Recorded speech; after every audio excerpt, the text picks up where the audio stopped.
I have an insatiable curiosity. I'm curious what that experience would be like. I'm curious if I have the mental endurance, the physical capacity to do it.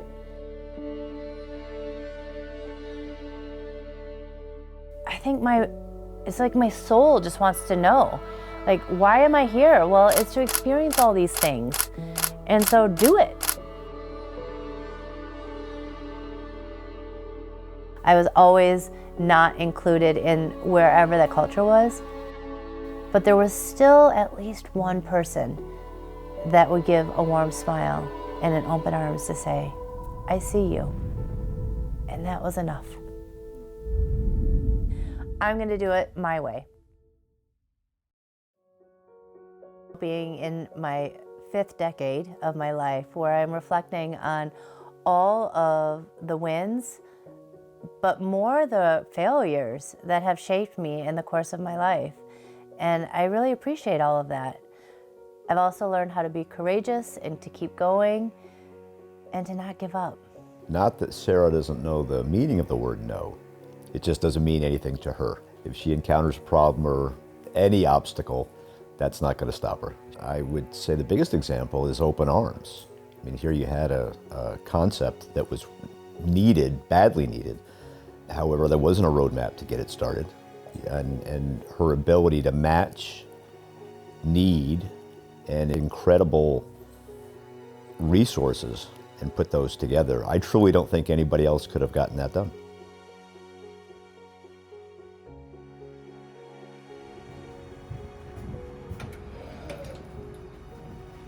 My name is Sara Nichols. I am the Executive Director for Open Arms Free Clinic. It's a $2 million operation of free healthcare for people in Walworth County. I have the pleasure and opportunity to manage 30 paid staff. I have 8 managers, and then we've been coaching our paid staff, and every program has volunteers, students, and interns that they also manage. I love leading because I'm still growing, but I'm also teaching with the people who I'm leading, and I'm watching them grow. Like, I love this development of people finding their purpose. She is like so big picture and dreaming and knows that we can accomplish things and believes that the universe will provide, and like, if we can just like put the pieces together, we can make it happen. She has that gift of communication, but not only as a professional person, but as a person of humanity. My name is Sara Nichols, and we are in my home in Williams Bay, Wisconsin. My sister, Angie, is only 2.5 years younger than me, and my brother is 6 years younger than me. Growing up, my dad was a firefighter. My mom, I always called her a secretary, but she actually worked in a medical records department at a hospital. My childhood was playful.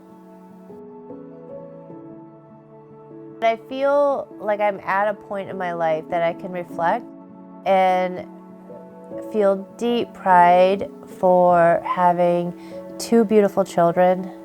I'm so proud. I'm so proud of my boys. They're really good people. They're so smart and funny and kind. Just like Muhammad Ali, don't count the days, make the days count. I'm so proud of my husband. Ed has overcome lots of challenges just with work. I always said that he brings out the best in me. What advice would I give a driven man about to marry a rock star? Well, as my grandfather said at our wedding, he said, you've got a tiger by the tail there. I think it's really a combination of respect and support, right? Respecting what she's doing and supporting what she's doing. And then love and patience. And I think that's any relationship. I think love and patience.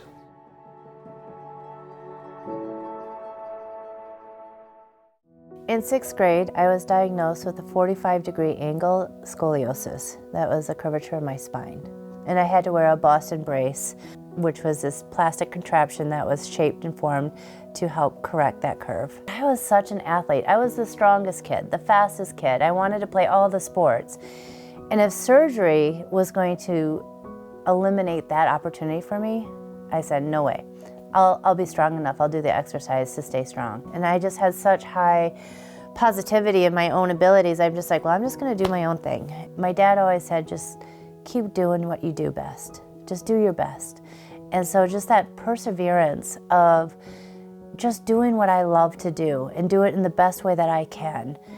I had really a stable home to support me to keep going. I had enough love. In my 20s, there was a lot of tests of my resiliency. I had entered UW-Madison for my undergraduate programs and go through my freshman year and not doing well academically. It was the first shock to me that I actually have to work harder than I've done in the past. And then I applied for the physician assistant program after my sophomore year, and I didn't get in. I was shocked and humbled in all of the things, and ended up selecting sociology as my major. But it was a formative moment. I had said to my dad, I'll try the PA program one more time, because he's like, you can do it, just apply again.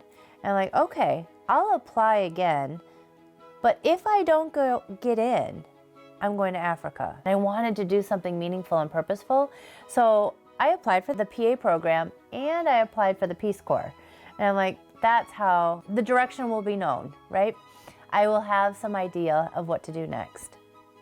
I didn't get into the PA program, and I got declined from the Peace Corps. And they're like, oh, I'm so sorry. You can't go to Kenya with asthma because you're gonna be in the middle of the dry, arid area, and we would be too far from the doctor if you were to have an asthma attack.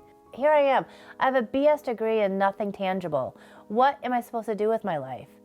Well, lo and behold, I got into a motorcycle accident. I have 5 pins and a plate in my ankle, and I had lots of scars all over. I was in the hospital for a number of days. And while that sounds terrible, A, I'm really lucky that I'm alive, but B, they had great insurance, and so I got a cash settlement for all of my pain and suffering. Put it in the bank, and I said, hey, Dad, I'm going to Africa. I bought my one-way ticket, and I left. I stayed in Africa for about 4 months total. My goal was, well, if I'm not gonna join anything, I'll be a tourist, and I'd like to end my tourist adventure climbing Mount Kilimanjaro.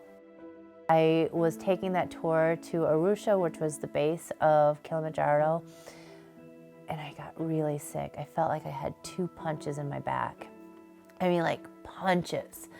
Turned out I had a serious kidney infections, and this was pretty mind-blowing. They put me in a room with 5 other women, large black women, and I was so sick. I was like, all ends, really, really sick. And they wanted to know all my business. And I'm like, I have never been in a hospital situation where I'm sharing a room. I feel like I must be really contagious with something terrible.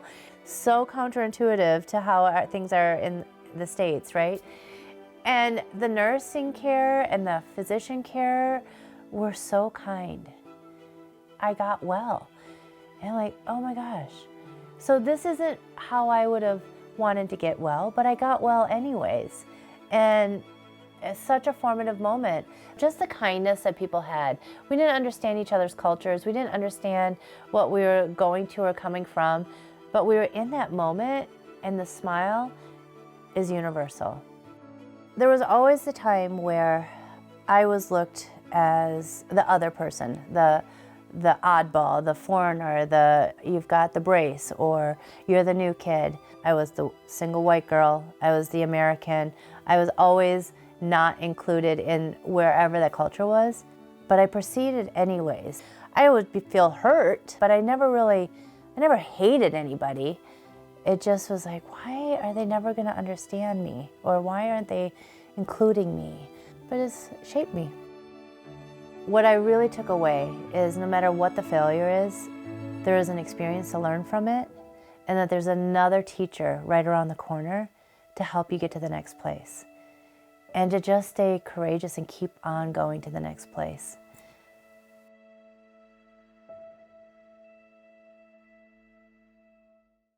All the patients that come to the clinic I call our friends.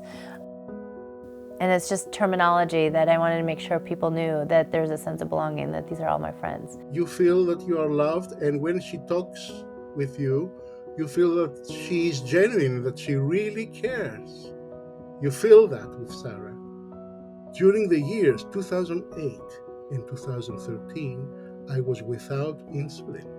I was not getting any pills. And I have to say that by the end of 2013, I was getting very easily tired. And because he had his green card, he wasn't able to get the state insurance plan, so he was in the gap. And he came to us because his blood sugar was really out of control. If I'm not mistaken, November 2013, that I met this bright, inspiring person, Sara Nichols, and she changed my life. To be able to accept him and give him that primary care need, to give him the medicine that he needed, to fill that 5-year gap, it was so lovely to walk alongside him in that journey and keep him healthy and well so that he can do his life purpose of filmmaking. And he's now in California doing wonderful things. And through here, Sara, thank you. And Open Arms, thank you for your contribution to my life. Open Arms Free Clinic as a mission was to provide access to health care for people who had no health insurance, low income, and residents of Walworth County. How that got started, all volunteers, champions in the community who believed that that was a need in this wealthy county. So to provide free health care was an anomaly in Walworth County. I'll keep that word vulnerability high on my list of just like core values for myself, but also just things I seek in others, because I believe so much in relationship building. Like, it is fundamental to who I am personally and professionally. So to have, you know, a boss that believes in that and just sees humans as like amazing and incredible and interesting is really fun, because I like when people see that stuff in me. You absolutely do not have to go corporate America to be a successful leader. I had an opportunity to work with this consulting company, and it was a 6-figure job. I was like, wow. I saw that contract for 6 figures, and I'm like, I made it. I lasted 3 months. And the reason I lasted 3 months is because the values of, I want to give an A+ effort all the time. And in order to do that, I need advance notice, clear expectations, and understanding of what's expected of me and when. I would get a text at 3 o'clock in the morning, say, make sure you have that slide deck ready for the 7 o'clock morning presentation. I am nursing an infant at home, not getting any sleep. How am I going to do that? How am I going to deliver? And then I felt so miserable because it wasn't my best effort, and I know I can do better. And they're like, well, we're just going for the C. I'm just like, I don't want to go for the bronze. I want to go for the gold. And because that's how I want to go for the gold, I ended up having to say, thank you, but no thank you, and left that job. You can still lead really great programs, mission, organizations, if you have that leadership drive in you. You don't have to get all the accolades to prove your worth. And I think that that's really important. For the young adult women who are seeking, what am I going to do in my life? Who's going to take a chance on me? Be you. Be exactly who you are and what you know right now. Seek your purpose and don't give up. Don't be afraid of failure, because that's how you learn. Those are just experiences. It guides you. What do I wish people knew? I wish people knew that they were loved. I love individuals, like the human, the person in front of me. I love them so much before I even know them. I already love them. We're all so imperfect, but you're so loved. And I think if you know that you inherently are so loved, I would like to think that gives you the fire to try, to have courage, to get in that place that you can be so perfectly happy. To really say, we are on this earth that right now, together,